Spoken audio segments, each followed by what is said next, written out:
रुखसार,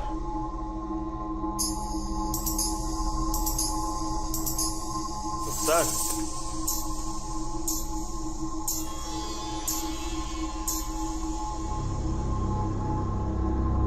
रुखसार,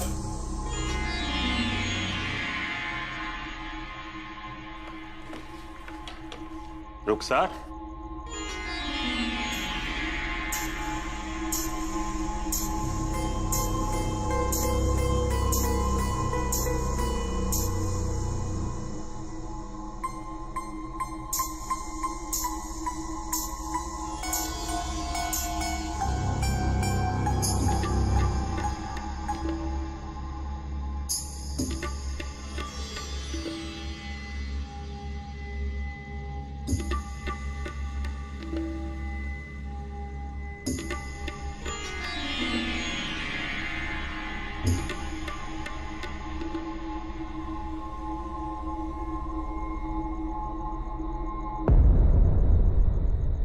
रुखसार, क्या आपने भी वो आवाजें सुनी? आप यहाँ? तो वो घुंघरू की आवाज, हमें लगा कि आप प्रैक्टिस कर रही हैं।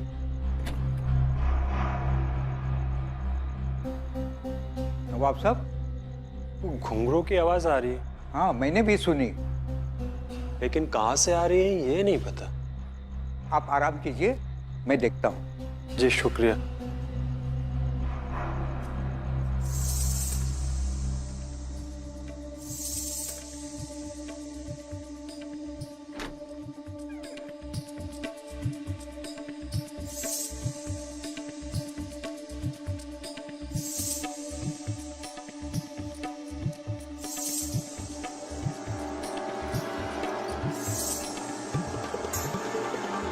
कौन है?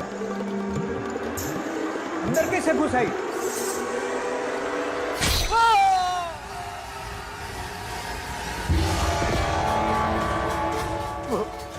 वो सबको मार डालेगी।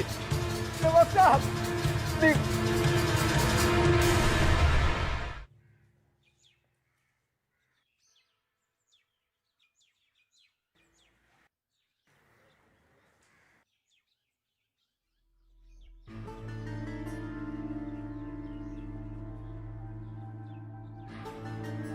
नसीबा महल, चलो।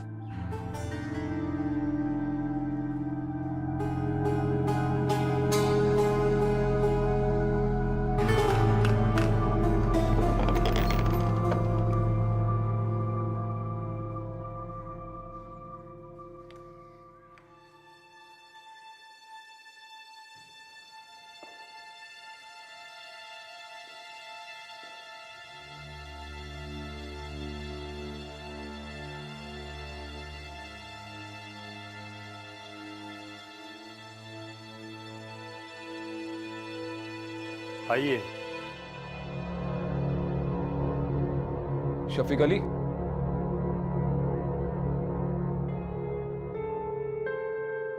ये हवेली हमारी पुश्तैनी है। हमारे परदादा नवाब अली मिर्जा साहब इस हवेली से बहुत प्यार करते थे। किसी जमाने में इसकी महफिलें बहुत मशहूर हुआ करती थी। खैर, कुछ साल पहले हमारे अब्बा हमें दुबई ले गए। हम वहीं पे पले बड़े।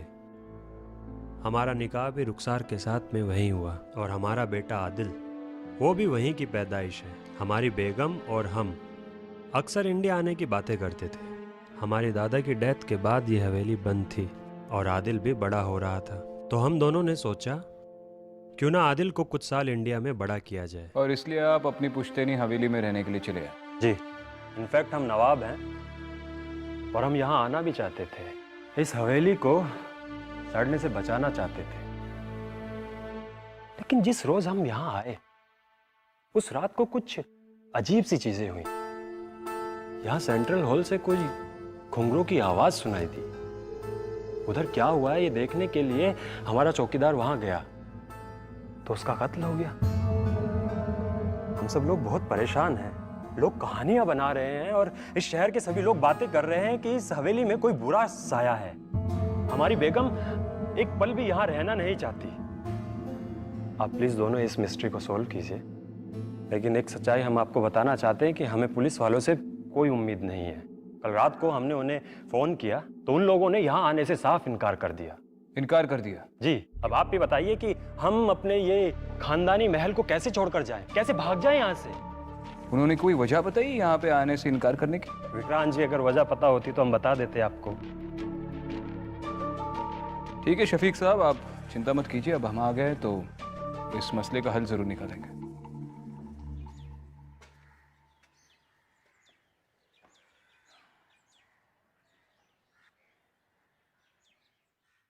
किस सोच में डूब गई मोहतरमा? सोचने वाली बात है। 50 साल से ये हवेली सिर्फ इसलिए बंद पड़ी थी क्योंकि लोगों को लगता है कि यहाँ पे आत्माएं रहती है। पहले इंसानों पे शक करें, आत्माएं तो पिछले 50 सालों से यहाँ पर रह ही रही है, वो कहीं नहीं जाएंगे। शायद कोई इस हवेली पे अपना कब्जा जमाने के लिए ये डर फैला रहा है। वैसे भी ये लोग अचानक दुबई से आकर यहाँ पर बस गए। मुझे लगता है मुझे नवाब की फैमिली से बात करनी चाहिए, स्पेशली उसके बच्चे से। शायद वो कुछ जानता है। अकेली फैमिली है, डरी हुई है, बातचीत कर लो। थोड़ी देर तुम उनके साथ रहोगी तो उन्हें महफूज फील होगा। मैं पुलिस स्टेशन जा रहा हूं, कोई लीड मिलेगा तो कॉल करना।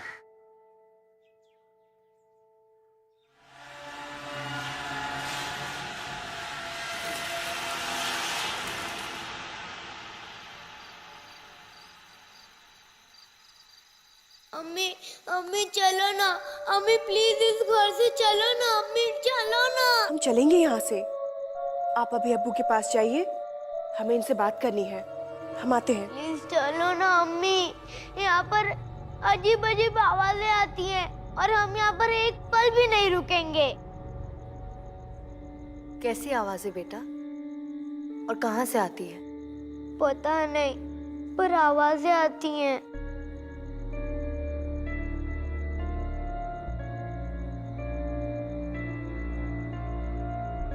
आप नवाब से की बातों में मत आइए, वो बहुत बड़ी गलती कर रहे हैं। इस हवेली में कुछ है, कोई है, बस हम यहाँ रहना नहीं चाहते। हम इन्हें छोड़ के आते।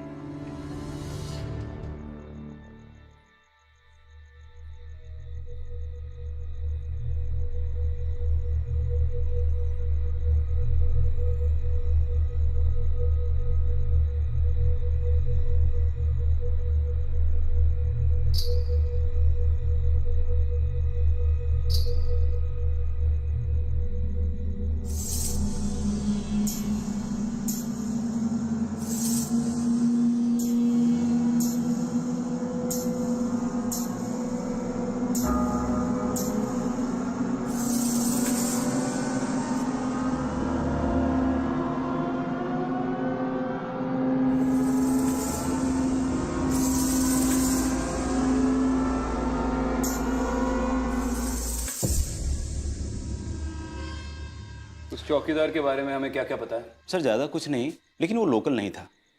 मेरठ से आया था नौकरी ढूंढने। अभी 10 दिन पहले उसे नौकरी पे रखा गया था। अफवाहें सुनकर वह डर गया था, इसलिए रात में हवेली नहीं जाता था। लेकिन नवाब साहब के आने के बाद उसे पहरा देने के लिए हवेली जाना पड़ा, और सर उसी रात उसकी मौत हो गई। इसके पहले के 2 खून भी रजिस्टर हुए थे ना, वो भी इसी तरह हुए थे? सर सब पर चाकू से वार हुआ था।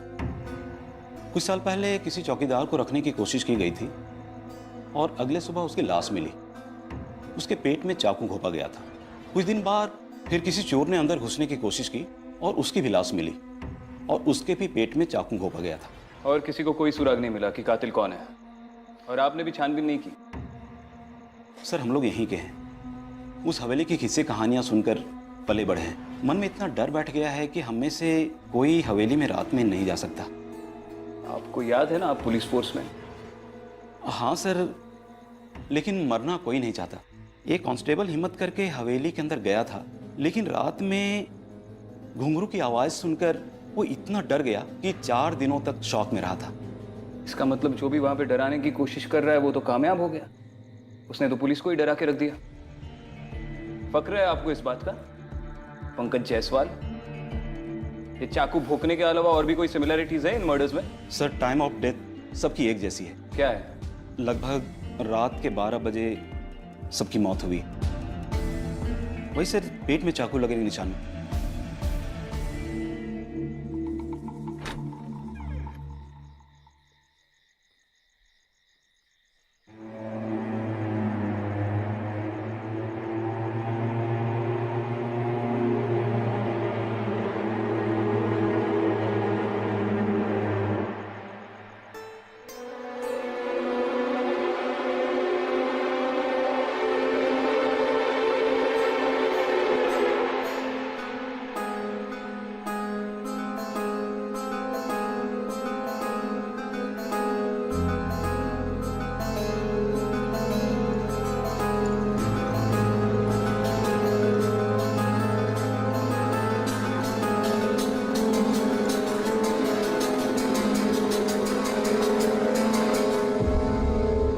डरो मत, मैं ही हूं।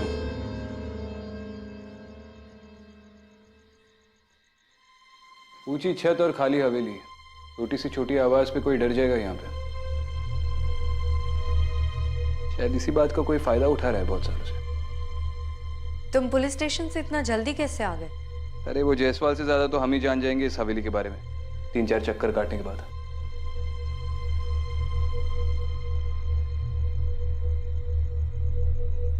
तबला और सारंगी को देख के लग रहा है कि इन्हें आज भी कोई इस्तेमाल करता है।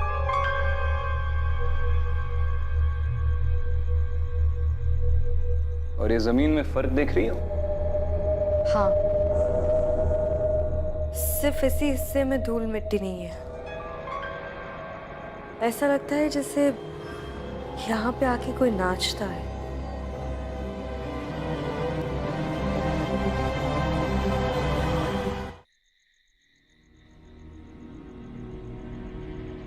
शफीक जी, आज रात को हम आपके हवेली के बाहर ही रुकेंगे।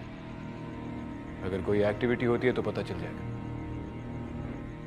लेट्स होप कि आपकी हवेली का चोर आज रात को ही पकड़ा जाए।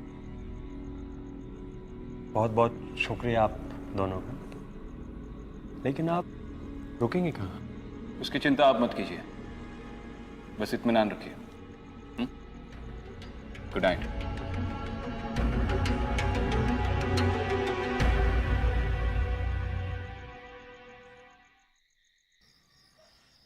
तो क्या लगता है तुम्हें, इन सब के पीछे कौन होगा?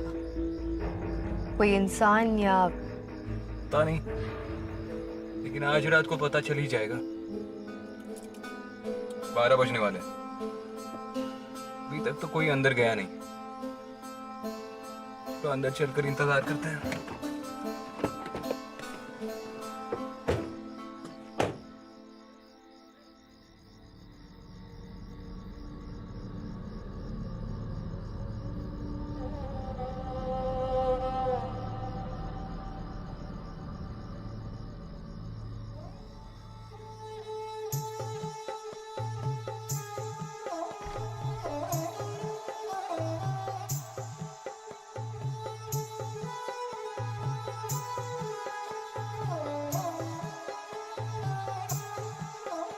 ये कैसे हो सकता है?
मैंने अभी यहाँ पे एक लड़की को नाचते हुए देखा और उसके साथ 3 लोग और भी थे।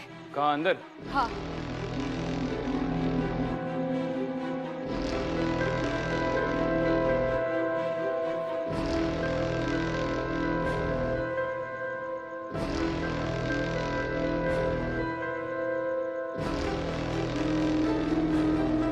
अंदर तो कोई भी नहीं है और इतनी जल्दी तो कोई छुप भी नहीं सकता। विक्रांत वो इंसान नहीं थे, वो आत्माएं थी।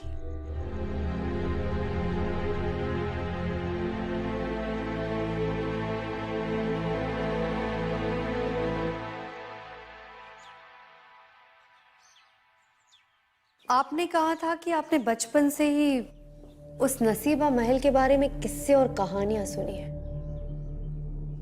मुझे वो कहानी जाननी है। मैडम, मैंने विक्रांत सर को वो कहानियां नहीं सुनाया क्योंकि उनका मानना है कि हम केस ना सॉल्व करने के लिए उन्हें ये कहानी सुना रहे हैं। देखिए, आप एसीपी विक्रांत सिंघल के बारे में जो सोच रहे हैं वो वैसे बिल्कुल नहीं है। फिलहाल आप मुझे कहानी सुनाइए। अगर इस कहानी का नसीबा महल से कोई संबंध है तो मेरा ये कहानी जानना बहुत जरूरी है। मैडम, ये कोई लगभग 50 साल पुरानी कहानी है। हमारे नवाब साहब के दादाजी अली मिर्जा साहब यहाँ के नवाब हुआ करते थे और उन्हें इश्क हो गया था नसीबा बानो से। ये नसीबा महल आज जो नवाब साहब की कोठी है, एक ज़माने में वो कोठा था जिसमें नसीबा बानो नाचा करती थी। अरे मैं तुमसे ये पूछ रहा हूँ कि आज की तारीख में तुमने उस कोठी के आसपास कुछ अजीब होते हुए देखा है? 50 साल पहले की बात नहीं कर रहा हूँ मैं। आज वहाँ जो कुछ भी अजीब हो रहा है उसका ताल्लुकात तो 50 साल पहले से है जनाब। नवाब साहब को नसीबा बानो से इश्क हो गया था। नवाब साहब नसीबा से निकाह नहीं कर सकते थे क्योंकि वो तबायब थी, लेकिन नसीबा ने ठान ली थी कि वो उनकी बेगम बन के रहेगी, चाहे दूसरी ही सही। लेकिन नवाब साहब ने साहब कह दिया कि कोठे की तवायफ उनकी बेगम नहीं बन सकती और वो वहां से चले गए। बाद में नसीबा, वो नाचने गाने वाली, वो गुस्से में आकर अपने ही कोठे पे रहने वाले 3 लोग, एक कोठी के आपा, दूसरे तबल जी और तीसरे वो सारंगी वाले, उन तीनों को चाकू से मार दिया और वहां से भाग गई। फिर कहते हैं कि नसीबा चुड़ैल बनकर लौट आई उसी हवेली में और आज भी लोगों को बेरहमी से मारती है।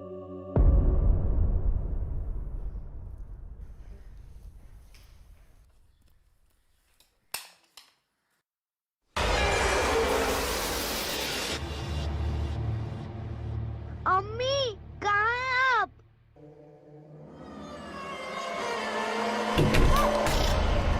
दरवाजा खोलो। आदिल,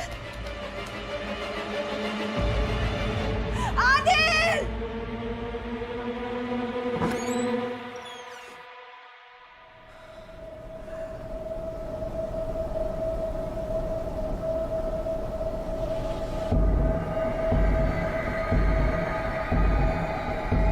आदिल,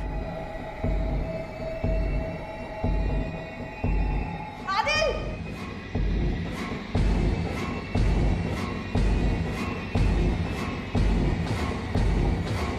आदिल, आदिल, क्या हो गया?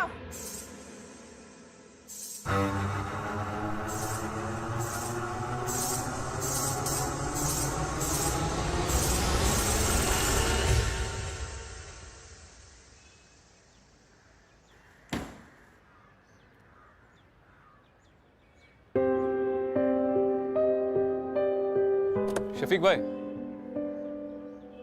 आप हवेली छोड़कर जा रहे हैं? हाँ, वो बेगम और आदिल की सेहत के लिए एटलीस्ट कुछ समय के लिए तो जाना ही पड़ेगा। देखिए शफीक भाई, मेरी शहर में बहुत से लोगों से बात हुई, सिर्फ डरावने किस्से और कहानियां सुनने को मिली, सारी अफवाहें। देखिए, उन आवाज़ों को हमने अपने कानों से सुना है।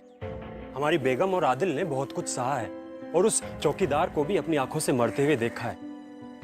एटलीस्ट उसे एक वहम कहकर हमारी तौहीन तो मत कीजिए। बिल्कुल नहीं, मेरा वो मतलब नहीं था। देखिए, मैं मानता हूँ कि आपने चीज़ें देखी है और आवाज़ें सुनी है, उस पर कोई शक नहीं है मुझे, पर शायद कोई चाहता हूँ कि आप ये आवाज़ें सुने और चीज़ें देखें। आपको किसी पर भी शक है जो शायद इस हवेली पर अपना हक जमाने की कोशिश कर रहा हो, या चाहता हो कि आप इस हवेली में ना रहें?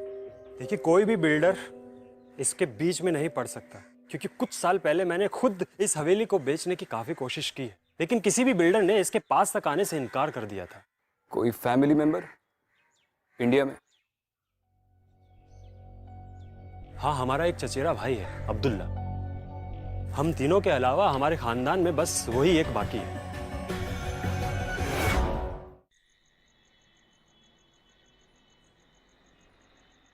अब्दुल्ला जी, तो आप नवाब शफीक अली के इकलौते चचेरे भाई हैं? जी, और हमें इस बात की खुशी है कि भाईजान, भाभी जान और आदिल को लेकर यहाँ चले आए, वरना यहाँ तो हमारा अपना कहने वाला कोई था ही नहीं। जी, एक तरह से तो आपके लिए अच्छा ही हुआ, लेकिन अब आप अपनी सारी प्रॉपर्टीज पे हक कैसे जमाएंगे? अगर शफीक ना होते तो आप ही नवाब होते। देखिए, एक तो हुकूमत का जमाना गया, भाईजान भी अब सिर्फ नाम के ही नवाब हैं, और रही बात प्रॉपर्टी पर हक जमाने की, तो आप देख सकते हैं कि खुदा का दिया सब कुछ है हमारे पास, और फिर हमें और किस प्रॉपर्टी की ख्वाहिश होगी?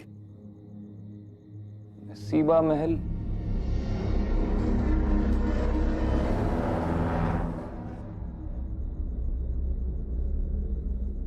देखिए, उस हवेली से हम कोसों दूर रहते हैं। जिस घर पर पहले से ही चुड़ैल का साया हो, भला कोई उसकी ख्वाहिश क्यों करेगा? आप हमें अकल से पैदल समझते हैं क्या? बिल्कुल नहीं। मगर आप भी औरों की तरह यही मानते हैं कि उस हवेली पर किसी चुड़ैल का साया है? हुजूर, जो हमने देखा है, अगर आप देखते तो आप भी यही कहते। अच्छा, मतलब आपने उस चुड़ैल को देखा है? जी, जब हम 10 बरस के थे तो हमारे अब्बू जान ने हमें बताया था कि वो हवेली हमारे खानदान की जरूर है, मगर हम भूल से भी वहां कदम ना रखें, और रात में तो हरगिज नहीं। हमारे बार बार पूछने पर भी हमें कभी नहीं बताया गया कि हम वहां क्यों ना जाएं। फिर एक रात हम हिम्मत करके उस हवेली में दाखिल हुए। उसके बाद हमने जो देखा। क्या देखा? नसीबा बानो वो चुड़ैलों की तरह नाच रही थी और हमें मारने के लिए हमारी तरफ बढ़ रही थी। हम अगर वहां एक पल भी और ठहरते ना तो हम जिंदा ना बचते। पता नहीं क्यों मुझे अब भी लग रहा है कि आप ही ने इन कहानियों को बढ़ावा दिया है ताकि कोई उस हवेली पर कब्जा ना कर सके। देखिए, पैसों की कमी नहीं है हमारे पास, और अपनी जान की सलामती के लिए हम वहां कदम रखने का इरादा भी नहीं रखते। यहाँ आसपास कोई मदरसा है? जी, वहां के मौलवी साहब से हम मिल सकते हैं? जी, हम उन्हें यहीं बुलवा लेते हैं। शुक्रिया।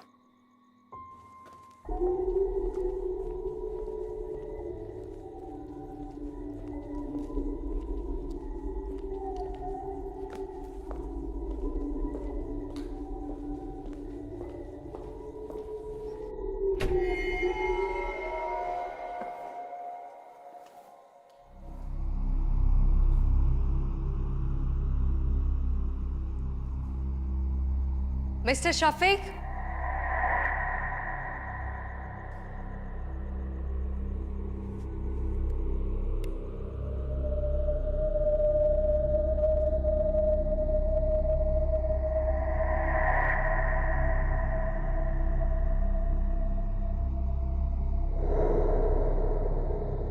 नवाब साहब।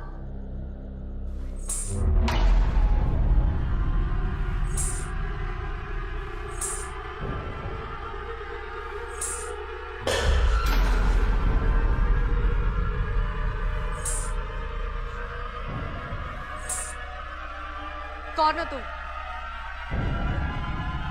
क्या चाहती हो तुम?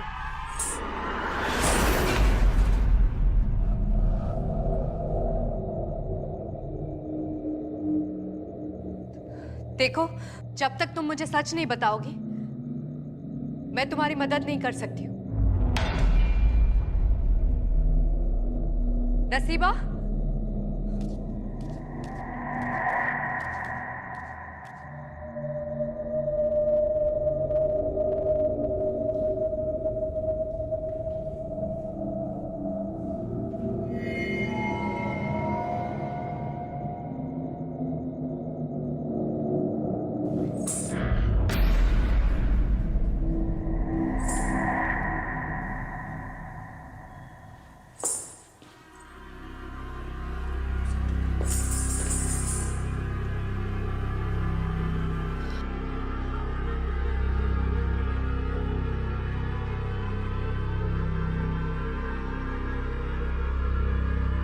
देखो, मैं तुम्हारी मदद कर सकती हूँ।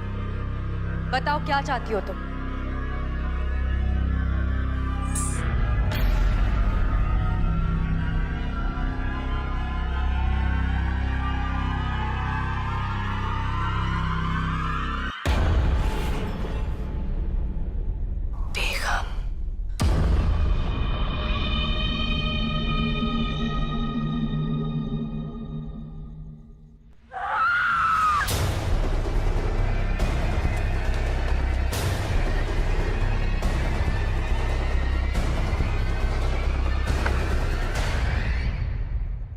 मौलवी जी, हमारे बुलाने पे आप आए, इसके लिए शुक्रिया।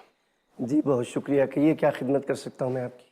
जी, मैंने शहर में बहुत से लोगों से नसीबा बानो के बारे में किस्से सुने, लेकिन वो सब लोग तो वही बोल रहे हैं जो वो सालों से सुनते आ रहे हैं। कम से कम आप तो हकीकत जानते होंगे कि 50 साल पहले क्या हुआ था।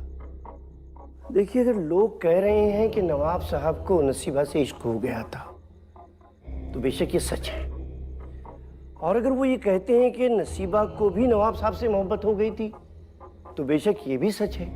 अरे भाई, भरी महफिल में नवाब साहब ने अपनी शाही अंगूठी नसीबा को पहनाई थी और ऐलान किया था कि वो उससे निकाह करने वाले हैं। नसीबा फूले नहीं समा रही थी, वो कहती फिरती थी कि नवाब साहब मेरे होने वाले शोहर हैं। हाँ, मगर लोग तो कहते हैं कि ये सब अफवाहें हैं, ये सब बकवास है। नसीबा तो यहां तक लोगों से कहती थी कि मैं छोटी बेगम बनने वाली हूं, मैं छोटी बेगम हूं, और इसीलिए नवाब साहब ने उस महल का नाम नसीबा महल रखा था। लेकिन अगर वो इतनी खुश थी तो 3 लोगों को मारकर फरार क्यों हो गई? बरसों से मैं खुद इस सवाल का जवाब ढूंढ रहा हूं कि नसीबा को अगर नवाब साहब से कोई रंजिश थी तो वो उनका कत्ल कर सकती थी, उनको मार सकती थी, लेकिन नसीबा ने ऐसा नहीं किया। मगर बदकिस्मती की बात यह है कि साल भर के अंदर अंदर इस वाक़े के बाद नवाब साहब का इंतकाल हो गया। शायद वो ये सदमा बर्दाश्त नहीं कर सके। मौलवी जी, ये तो मैं भी जानता हूँ कि नसीबा बानो कोई चुड़ैल नहीं है, लेकिन ताज्जुब इस बात का है कि इतना सब कुछ जानते हुए भी आपने ये सब किसी को बताना ठीक नहीं समझा। देखिए, लोगों को दरअसल हकीकत से ज्यादा किस्से कहानियों का जायका पसंद है, और मैंने बताने की कोशिश की, मगर किसी ने मेरी बात पर कान नहीं धरा तो भला मेरा क्या कसूर है इसमें? शुक्रिया मौलवी जी। जी।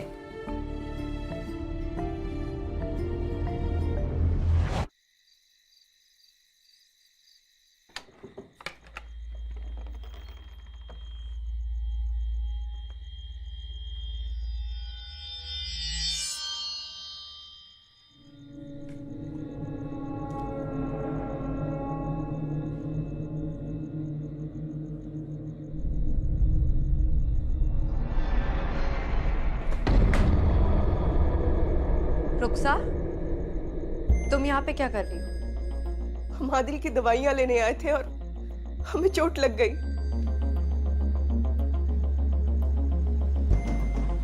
या खुदा, ये क्या हुआ? इस हवेली में रहना खतरे से खाली नहीं है। तुम लोगों को यहाँ से निकलना होगा। चलिए आइए। चलो जल्दी से।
क्या हुआ?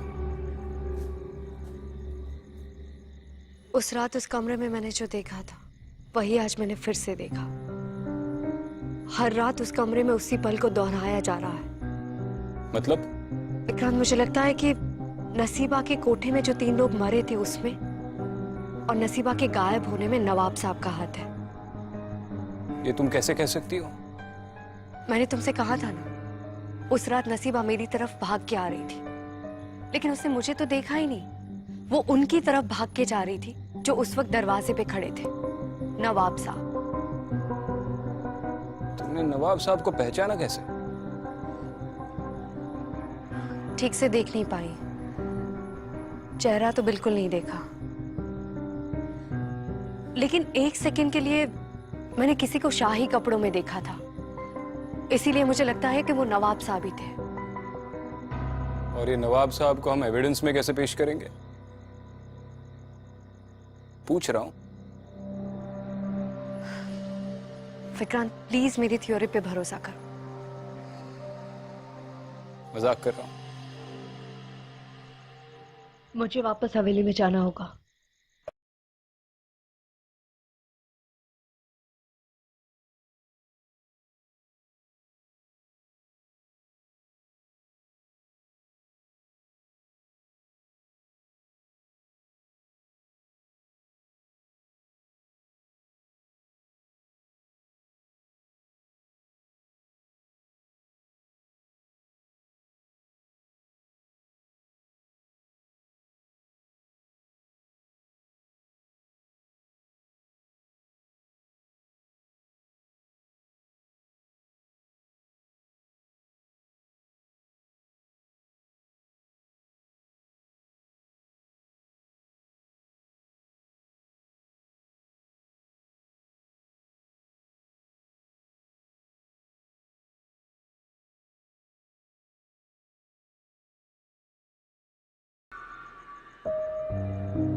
विक्रांत! विक्रांत! क्या हुआ? विक्रांत, हमें जल्दी से इस दीवार को तोड़ना होगा। क्यों? नसीबा इस दीवार के पीछे है। क्या? तुम्हें कैसे पता?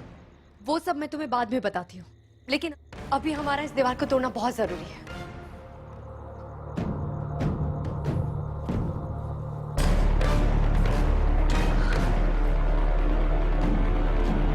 पीछे हटो।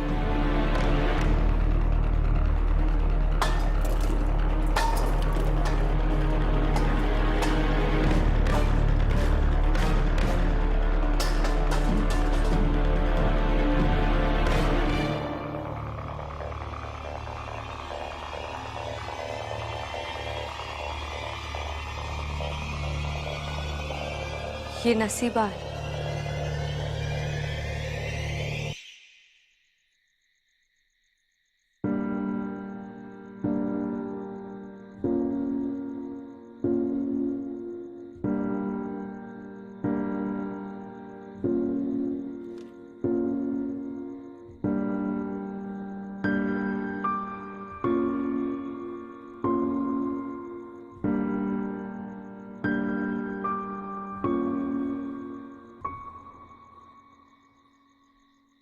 नसीबा के उस कंकाल को हवेली के पीछे क्यों दफनाया आपने? और आपको कैसे यकीन है कि वो कंकाल नसीबा का ही था? नसीबा कभी भागी नहीं थी। वो नवाब साहब से मोहब्बत करती थी और उनसे निकाह करना चाहती थी। नवाब साहब भी इस बात के लिए राजी थे, लेकिन उनकी बेगम ने ऐसा होने नहीं दिया। पता नहीं आप लोगों को सुन के कैसा लगेगा, लेकिन नसीबा की मौत के पीछे बेगम साहिबा का हाथ था। ये सब आप कैसे जानती हैं? आप हमारे खानदान के बारे में बात कर रही हैं। हम इतना बड़ा इल्जाम कैसे मान लें? आपके पास क्या सबूत है? मैं जानती हूँ अपनी फैमिली के बारे में इस तरह की बात सुनना आसान नहीं है, लेकिन ये बात सच है। बेगम साहिबा ने ही नसीबा को इस दीवार के पीछे चुनवाया था। मिस्टर शफीक, आपने हमें जिस काम के लिए बुलाया था वो हो गया है। अब आप चाहे तो इस घर में रह सकते हैं या कहीं और। आपकी रिक्वेस्ट पे हम आपको 1 महीने के लिए पुलिस प्रोटेक्शन दे सकते हैं, जस्ट टू बी श्योर। और जहां तक अदिति ने जो कहा है उसका सवाल है, तो वो भले ही आपके सामने कोई सबूत ना पेश कर पाए, लेकिन ऐसे मामलों में उसका तजुर्बा हमारी सोच और समझ से कई बढ़कर है।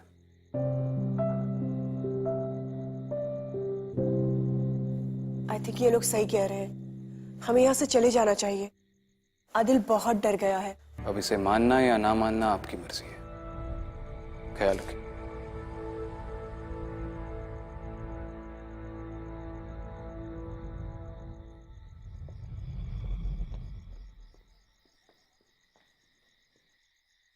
Thank you. क्या कहा तुमने? मैंने ठीक से सुना नहीं। Thank you. किस बात के लिए? अंदर तुमने मेरी इतनी तारीफ शो की। तारीफ सिर्फ नाम के लिए नहीं की अदिति, जो भी कहा सच कहा। तुम्ही ने ये पता लगाया कि नसीबा को बेगम ने मारा था, और तुमने ये भी पता लगाया कि नसीबा एग्जैक्टली किस दीवार के पीछे चुनवाई गई थी। अब जब सभी काम तुमने किया है तो क्रेडिट तो बनता है। आई जस्ट होप कि शफीक ने हमारी बातों पे यकीन कर लिया हो। खैर, सुरेश सर का कॉल आ रहा है, चलो निकलते।